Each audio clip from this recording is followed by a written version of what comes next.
Since the beginning of time, we have wondered how the universe came to be. A gloriously orchestrated plan? Or something much, much... You're the win-win for life. Is that too much to ask? Sid's wish is killing us!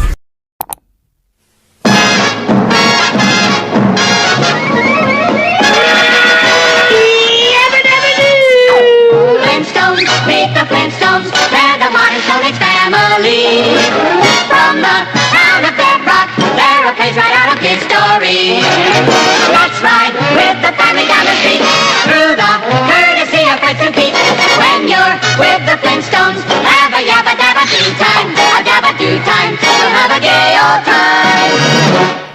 Selamat siang Bu Frederica dan teman-teman sekalian. Kami dari kelompok 2 ingin menjelaskan dan menampilkan cuplikan video yang berasal dari kelompok kami.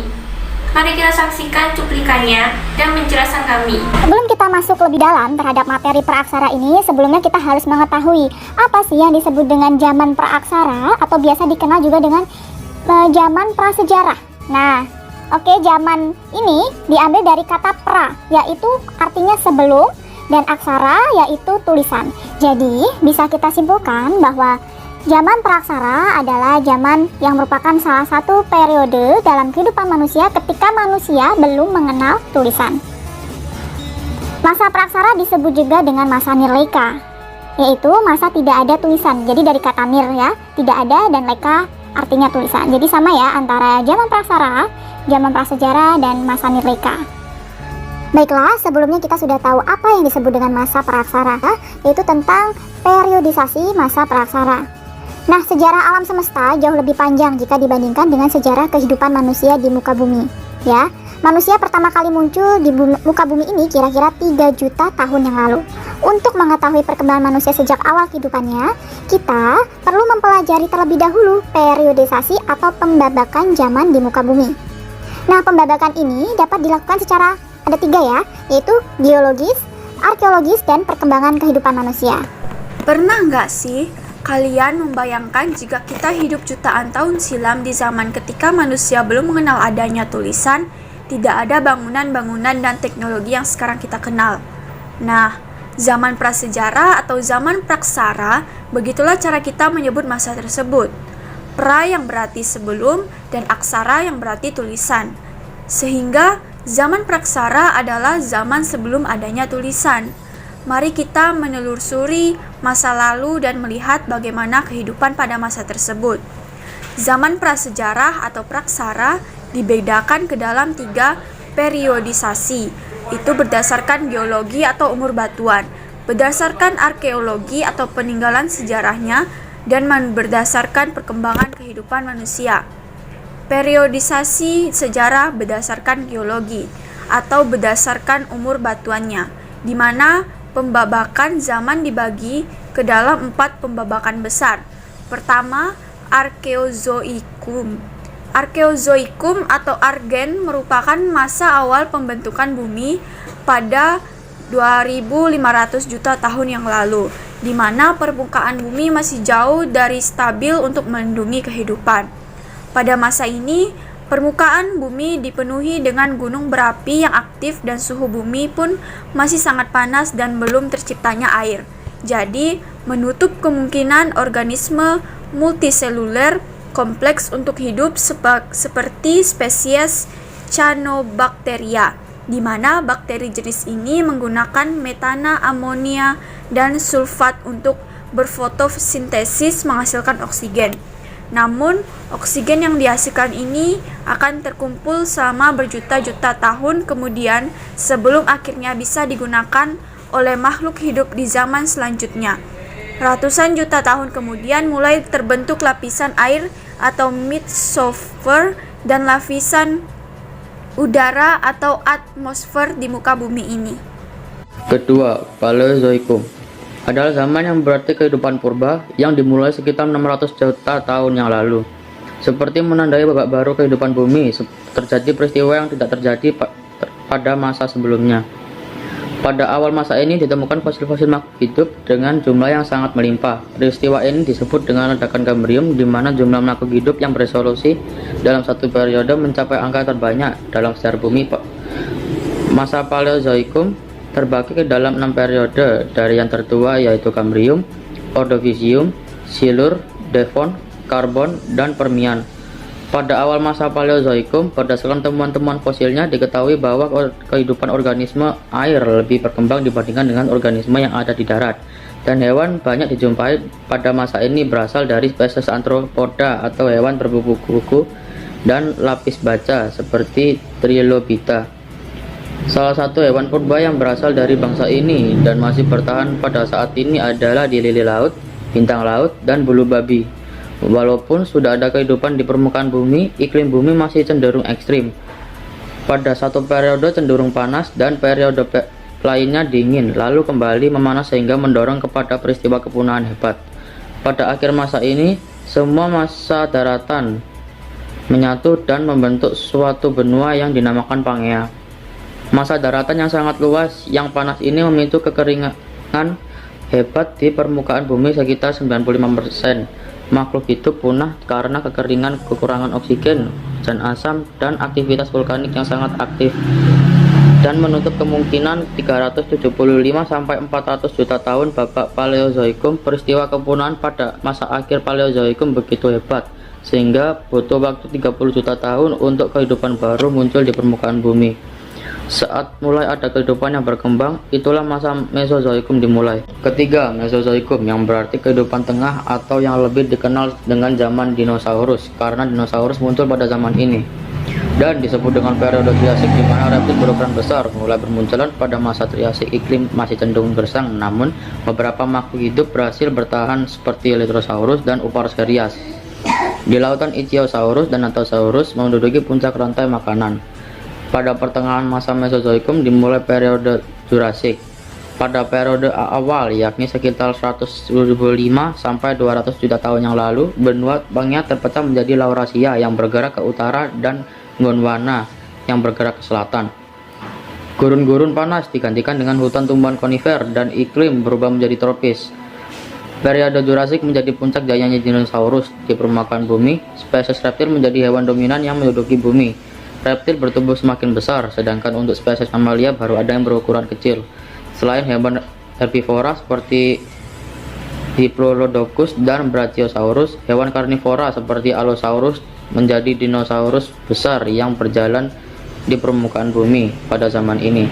Babak terakhir dari masa Mesozoikum adalah periode Cretaceous, zaman yang dikenal juga dengan zaman Kapur. Ini merupakan masa tinggalnya dinosaurus terkenal seperti Tyrannosaurus, keluarga Ceratopsia, dan Ankylosaurus. Sedangkan di air, Mosasaurus merajai rantai makanan. Pada periode akhir Cretaceous terjadi peristiwa kepunahan tercepat yang pernah terjadi. Setelah kurang lebih 160 juta tahun, dinosaurus mendominasi daratan dan lautan. Mereka bertemu dengan kepunahan rentang waktu 2,5 hingga kurang dari 1 tahun. Peristiwa kepunahan ini dikenal dengan kepunahan Kapur Polagen dan menjadi peristiwa kepunahan terpopuler karena berbarengan dengan punahnya dinosaurus. Setelah punahnya dinosaurus, yaitu sekitar 60 juta tahun yang lalu, hingga bumi memasuki perbanyakan zaman lain yang disebut dengan Neozoikum. Keempat, Neozoikum. Beberapa ilmuwan membagi masa ini ke dalam 2 zaman, yaitu zaman tersier dan zaman kuarter. Nah, pada zaman tersier, reptil raksasa mulai berkurang dan berganti dengan jenis-jenis binatang mamalia. Zaman ini terbagi menjadi kala Paleosen, Oloisen, Oligosen, Mosen, dan Pilosen. Pada awal zaman ini, iklim cenderung tropis dengan mulai bermunculannya mamalia bertubuh besar, rerumputan dan tumbuhan bunga mulai berkembang. Mamalia jenis piramata pun terjadi pada pertengahan zaman ini. Lalu, menjelang akhir zaman, tersier iklim pun berubah menjadi dingin dan kering. Piohippus, nama untuk kuda purba, dan mamut seperti mastodon mulai berkembang. Di tengah iklim semakin bergerak menuju musim dingin. Dan terjadi bukan hanya hewan yang berkuku belah dan mumut yang berkembang. Nah, dari catatan fosil tuh diketahui bahwa manusia purba pertama berasal dari akhir zaman tersier. Salah satu gunung berapi purba yang menjadi saksi bisu perubahan iklim dunia menuju zaman es Indonesia adalah gunung api berupa Nganggeran. Gunung ini diperkirakan muncul dari dasar lautan sekitar pertengahan zaman tersier. Penampakan sebagian besar daratan yang tertutup es itu dikarenakan menjadi pemandangan latar belakang penuh paruh awal zaman Kuatala Pleistosen atau yang lebih dikenal dengan zaman es penuh, dengan hewan yang berbulu tebal seperti sepepat berbulu tebal, rusa besar, dan harimau bergigi pedang. Zaman ini berlangsung sekitar 2 juta sampai 10.000 tahun yang lalu. Kondisi iklim yang tidak terlalu basah dan pada kala Pleistosen menyulitkan berkembangnya hutan lebat. Sebagai gantinya, beberapa wajah daratan berisikan lahan setepa. Perubahan iklim yang drastis menyebabkan kekeringan pada lautan dangkal di sekitar daratan besar mendorong pada kembali musnahnya kehidupan. Kemudian memasuki paruh akhir zaman kuater, yaitu kala Holosen es di kutub selatan dan pegunungan mencair karena suhu yang mulai menghangat. Hal ini menyebabkan naiknya volume air laut dan membuat terpisahnya kepulauan Indonesia dari Asia Tenggara dan Australia. Naiknya air laut ini menyebabkan kalau ini disebut dengan zaman aluvium atau zaman banjir. Bahkan prasejarah berdasarkan teori arkeologi atau berdasarkan peninggalan sejarahnya. Nah, Thomson, seorang ahli sejarah asal Denmark, membagi zaman prasejarah Indonesia menjadi 3 zaman, yaitu yang pertama ada zaman batu, zaman perunggu, dan zaman besi. Konsep ini disebut dengan 3H system yang didasarkan pada penemuan peninggalan-peninggalan pada masa prasejarah. Ahli sejarah Indonesia, R. Sukmono, mengadaptasi teori tersebut, kemudian membagi zaman prasejarah di Indonesia menjadi 2 zaman, yaitu zaman batu dan zaman logam. Nah, pada zaman batu ini terdapat 4 zaman, yaitu Paleolitikum, Mesolitikum, Neolitikum, dan Megalitikum. Yang pertama yaitu zaman Paleolitikum, di mana zaman ini disebut dengan zaman batu tua. Pada zaman tersebut, manusia purba masih menggunakan alat-alat batu yang dibuat secara kasar dan sederhana. Zaman ini merupakan zaman di mana manusia purba hidup dengan berburu dan mengumpulkan makanan pada tingkat awal. Di zaman ini pula, manusia hidup dalam kelompok kecil sekitar 10-15 orang untuk mencari makanan dengan cara berburu hewan dan mengumpulkan buah-buahan dan umbi-umbian. Manusia pada zaman Paleolitikum hidup secara nomaden atau berpindah-pindah, sehingga mereka belum memiliki tempat tinggal yang tetap. Mereka berlindung dari alam dan binatang buas dengan cara tinggal dalam gua. Nah, di masa ini manusia purba sudah mulai mengenal api, di mana cara mereka membuat api itu dengan cara menggosokkan 2 buah batu satu dengan yang lain.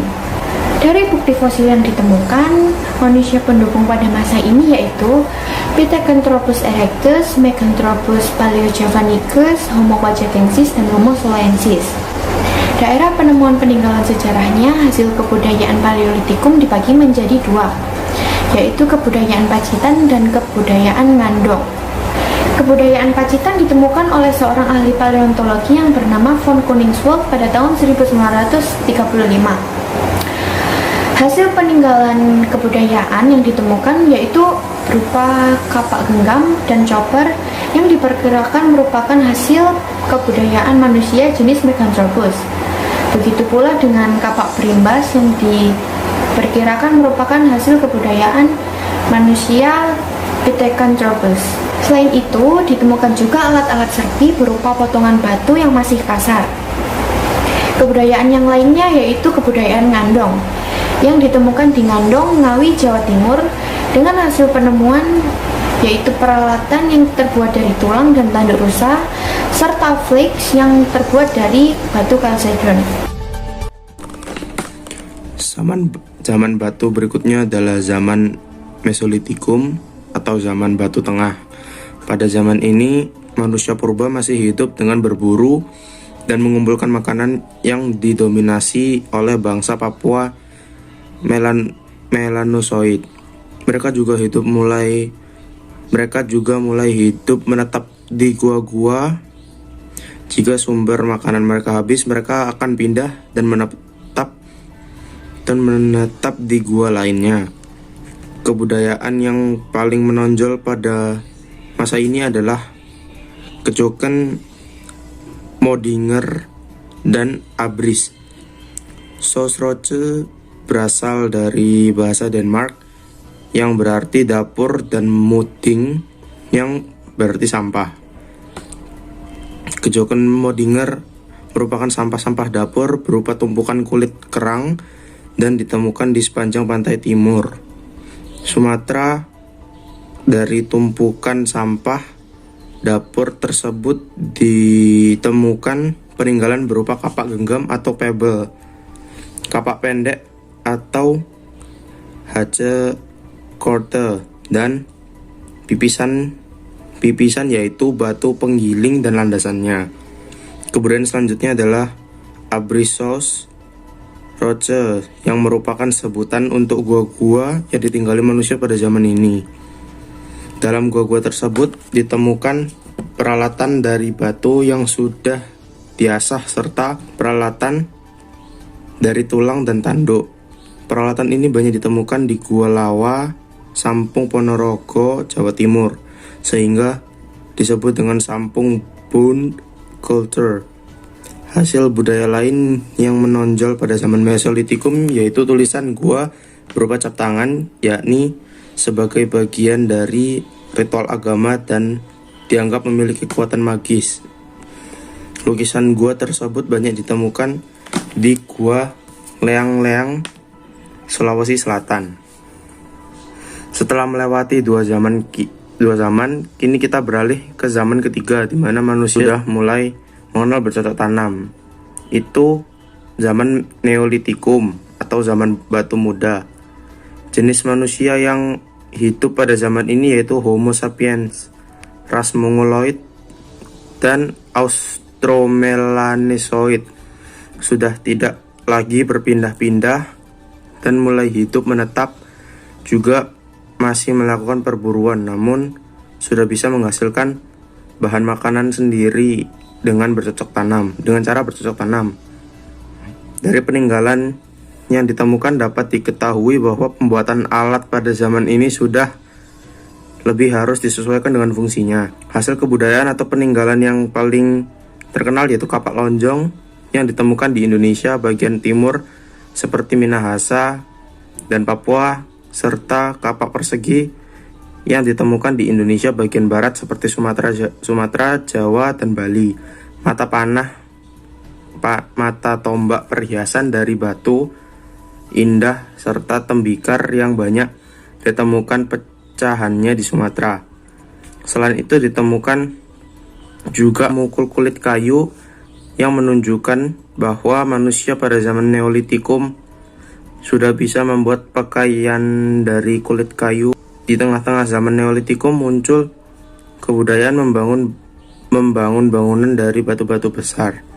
Maka tersebut sudah dikenal dengan nama Megalitikum atau zaman batu besar. Nama ini sudah didominasi oleh manusia purba Homo sapiens. Kebudayaan ini diperkirakan berkembang dari zaman Neolitikum hingga zaman Perunggu. Kecaman ini manusia membuat berbagai bangunan batu untuk kepentingan upacara keagamaan dan mengubur jenazah. Von Hein Gelder, seorang ahli prasejarah dari Austria, menyatakan bahwa kebudayaan Megalitikum menyebar ke Indonesia melalui dua gelombang. Gelombang pertama Megalitikum II berlangsung pada 2500 sampai 1500 sebelum Masehi, menyebar ke Indonesia pada zaman Neolitikum. Bangunan peninggalan dari masa itu yaitu menhir, punden berundak, serta arca-arca statis. Lambang kedua yaitu megalitikum muda berlangsung pada tahun 1000 sampai 10 Masehi pada zaman perunggu. Contoh bangunan megalitikum yaitu kubur batu, dolmen, waruga, sarkofagus, serta arca-arca dinamis. Seiring perkembangan zaman, manusia semakin terampil. Peralatan dari batu, manusia mulai bisa membuat peralatan dari logam. Hal itulah yang menjadi awal dimulainya zaman logam, yang disebut juga sebagai zaman perundagian. Zaman logam atau perundagian manusia purba sudah mulai mengenal teknologi dan pertukangan dengan membuat peralatan yang sesuai dengan kebutuhan hidupnya. Zaman logam sendiri terbagi ke dalam 3 zaman, yaitu zaman tembaga, zaman perunggu, dan zaman besi. Zaman tembaga merupakan masa awal manusia mengenal logam, di mana Indonesia diperkirakan tidak terpengaruh dengan zaman tembaga, karena sampai sekarang belum ada penemuan peninggalan sejarah dari zaman tembaga di Indonesia. Zaman logam yang pertama berlangsung di Indonesia yaitu zaman perunggu. Pada zaman ini, manusia membuat peralatan dengan bahan dasar perunggu. Indonesia ditemukan beberapa peninggalan dari zaman perunggu seperti Candrasa yang ditemukan di Bandung dan kapak corong yang ditemukan di Bali, Sulawesi Selatan, dan Sulawesi Tengah. Kemudian ada negara yaitu genderang besar yang berbentuk seperti dandang terbalik. Ada juga moko yang merupakan sejenis neraka yang ukurannya lebih kecil. Lalu bejana perunggu serta arca perunggu yang berbentuk manusia dan binatang. Selain itu ditemukannya juga peninggalan sejarah berupa perhiasan seperti kalung, cincin, anting, dan manik-manik. Kemampuan manusia semakin berkembang sehingga dapat membuat peralatan yang lebih sempurna dengan bahan besi, menandakan dimulainya zaman besi. Zaman besi merupakan zaman di mana pembuatan alat-alat besi dilakukan dengan meleburkan biji besi dan menuangkannya ke dalam cetakan. Beberapa hasil peninggalan dari zaman besi yang ditemukan di Indonesia yaitu mata kapak, mata sabit, mata pisau, dan mata panah. Demikianlah pembagian zaman prasejarah atau praksara berdasarkan peninggalan sejarahnya. Dapat diambil kesimpulan bahwa periodisasi kebudayaan masa praksara terbagi menjadi 3, yaitu berdasar geologis, arkeologis, dan perkembangan kehidupan manusia, di mana yang berdasarkan perkembangan kehidupan manusia itu sudah tercakup dalam arkeologis, di mana hasil kebudayaan dari batuan dan penemuan fosil-fosil atau artefak tidaklah hanya menjadi benda mati, namun dengan adanya peninggalan sejarah tersebut dapat membuat kita mengetahui kisah kehidupan lampau bahkan sebelum kita lahir. Begitulah bagaimana sejarah menyisihkan cerita untuk kita, dan kini giliran kita untuk meneruskan cerita tersebut.